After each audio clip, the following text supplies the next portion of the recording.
Good day, artists. So we're going to start a new drawing today. With that being the case, we're going to start our conversation off the way we always do by discussing our elements of art and in just a moment, our principles of design. So please repeat these words after me. Line, shape, color, texture, form, space, and value. So in the drawing that we're going to create today, as usual, we will start off with some lines, some straight lines, some curved lines, some different kinds of lines. We're going to use those lines to create some shape. We're going to use a horizon line to help us create space.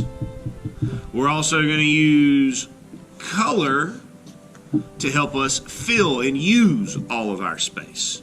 We're going to play around with a little bit of texture and maybe even a little bit of value, that lightness or darkness of the color. Value comes from how hard we press down. However, now let me make a note that value and texture are going to be somewhat optional. I'm going to show you some ways that we can create these things, not necessarily saying that you have to do it this way. So that being said, let's go ahead and move on and take a look at our principles of design. So please repeat these words after me as well. Balance, unity, pattern, rhythm, movement, emphasis, contrast. So in this drawing that we're going to start on today, we're going to definitely be spending some time focusing on creating an emphasis. It's a main thing, a focal point, the part of the image or the drawing that we want people to look at, notice, and pay attention to. And there are a few things that we as an artist can do to make people pay attention. We can put things in the middle, we can draw them large, and we can use unique colors that we don't use in other parts of the drawing. We're also going to create some pattern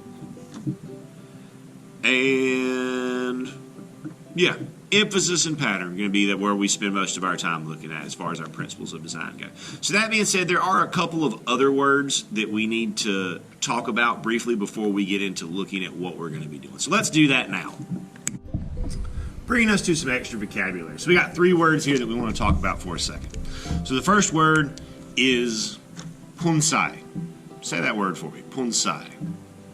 So the second word is bonsai. So these 2 words mean the same thing. The difference is that bonsai is the original name in Chinese.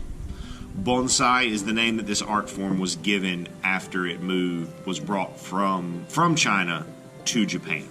But both of these art forms are about miniature trees in small pots, in small containers. And the goal of both bonsai and bonsai is to keep a tree very, very small, but to make it look like it's a full-grown tree. And they do this in a couple of different ways, by very careful and meticulous pruning, cutting off of the leaves, by wrapping the trunk of the tree in wire and bending it to make it grow in certain ways, and then by adding things in the pot to make it resemble the floor of a forest or a field or something like that. Now, the other word that we want to talk about when we talk about bonsai, which is the word that I will continue to use. I just wanted you to know that it did come from somewhere else before it made it to Japan. We want to talk about scale. Scale has to deal with size, with how big one thing is compared to something else. we're going to be using some scale in the drawing to make sure that when people look at our artwork, they understand that this is in fact a miniature tree in a small pot and not a full-grown giant tree. Now that being said, before we go into the drawing, we're going to take a moment and just take a look. I want you guys to see some of these absolutely beautiful trees. So we're going to take a look at a few of those and then we'll get back to the drawing.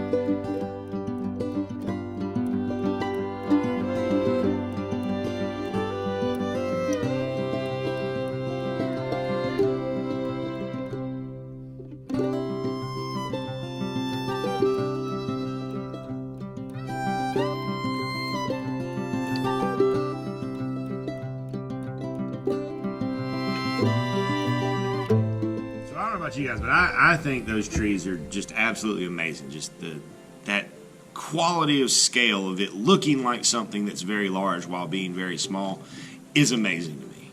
And I hope you thought it was pretty amazing. So what we need to do now is to get into the drawing.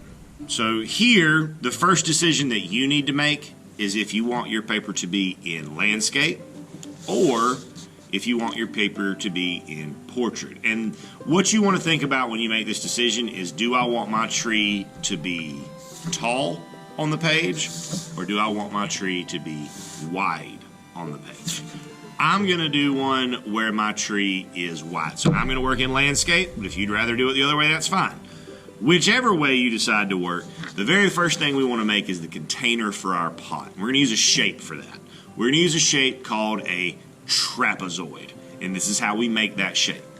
So we make a straight line,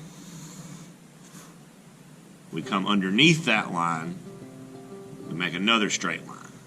If you look, this line is not as long as that one. The bottom line is a little bit shorter, and then we use straight lines to close in the sides. So that's our pot, that's our dish. Now at this point, what I want you to do is pause the video, and I want you to go ahead and create your drawing, your bonsai tree. I want you to draw yours before you look at mine, because I don't want you to just see mine and then imitate my tree. I want you to make your tree, or trees, if you have more than one in the pot, move and grow the way you want them to. So again, we're going to pause and we'll come back in just a second. So here's my bonsai. I did a single tree. I decided to put my tree on a rock. Now one thing I do want you to look at here is the way I've drawn my leaves. Notice that we don't have to draw every single leaf on the tree or every single needle that's on the tree. It is 100% okay if we use these kind of cloud shapes, these big amorphous blobs, to create the area where our leaves will go. Now once we have the tree laid out, next thing we want to do is create a horizon line. Now again, normally a horizon line is going to show us where the ground stops, where the sky starts. In the case of a bonsai, this is going to be sitting on a table. So we're going to see maybe where the table stops and then the wall starts, or maybe table and then sky. But with the table, with the horizon line, we need it to be near the middle of the page. Somewhere right near the middle of the page, because we need a lot of room to create scale the way we're going to do it. So to create scale, first thing we want to add is one of the tools of the bonsai keeper, which is a pair of shears or scissors. So with our scissors, what we want to do is we want to lay them down, and we're not going to cut anything with them. We're just going to use them as a stencil. Now when we do this, we want to be sure that we're not drawing over our tree. We want it to overlap our tree. So we're going to come up and around and just go slowly. You know, this doesn't have to, we don't have to hurry.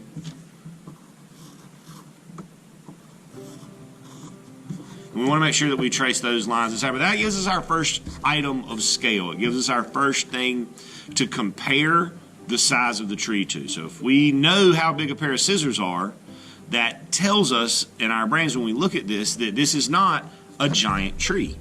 This tree is only a little bit taller than this pair of scissors is long. That's establishing the scale for us.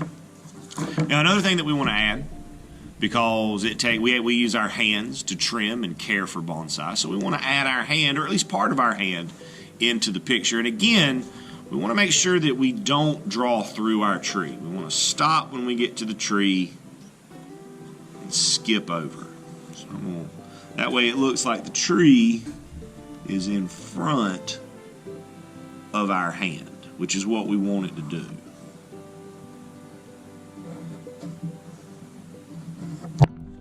See how I don't go through the tree? Then we can come back and we put some fingernails on there maybe.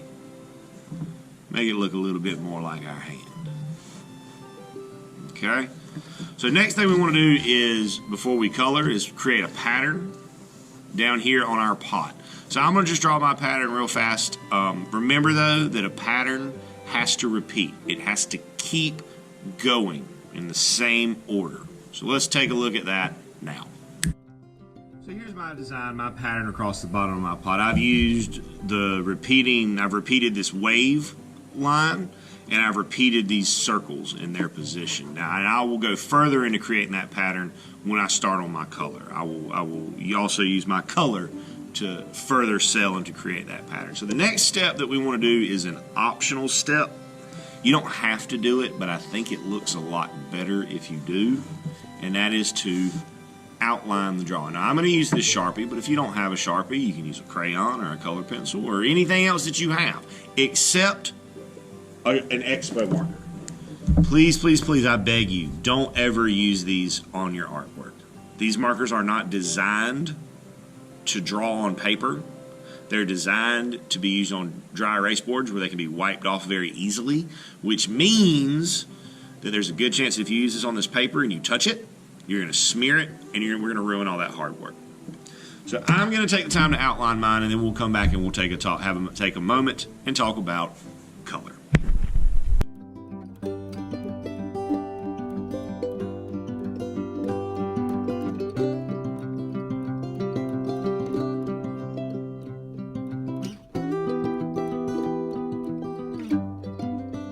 Okay, so here we have our outline is done. We can see everything clearly. We're ready to color. I'm not going to make you guys sit through me coloring this. We'll skip to that. But a couple things I want to remind you of. Number one, when you color down here in the pot, make sure that we are creating a pattern.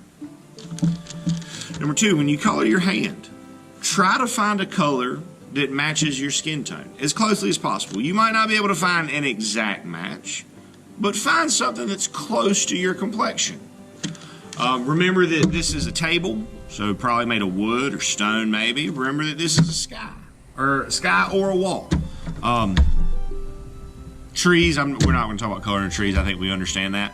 But yeah, just make sure we use all the space, make sure we create the pattern, make sure we use a tone that matches our complexion as closely as possible. So we'll take a look at my finished job right now. And here we are, fully colored. Now, a couple things that I want to point out to you. One, our emphasis. Now, bonsai. We kept it in the middle. It's the largest thing on the page. Notice that we've made use of our horizon line. So everything under my horizon line, I have color in as this kind of whitish gray marble type pattern. Everything above my horizon line is background space. Now, I chose to have my tree being outside, so I have sky, and then I can see part of Mount Fuji in the distance. If you would rather do your background with it just being solid blue, or a wall color, or a sunrise, or a sunset, or whatever, all of those decisions are up to you to make as the artist. This is how I chose to do it. This does not have to be how you choose to do it. And if we look down here, we've got our items that provide scale. those things that let us know that this is not actually a full-size tree. This is a miniature tree in a small, shallow pot that we call bonsai. Good luck to you, everyone. I can't wait, literally cannot wait to see what your bonsai look like. Good luck to you, and as always, my friends, happy arting.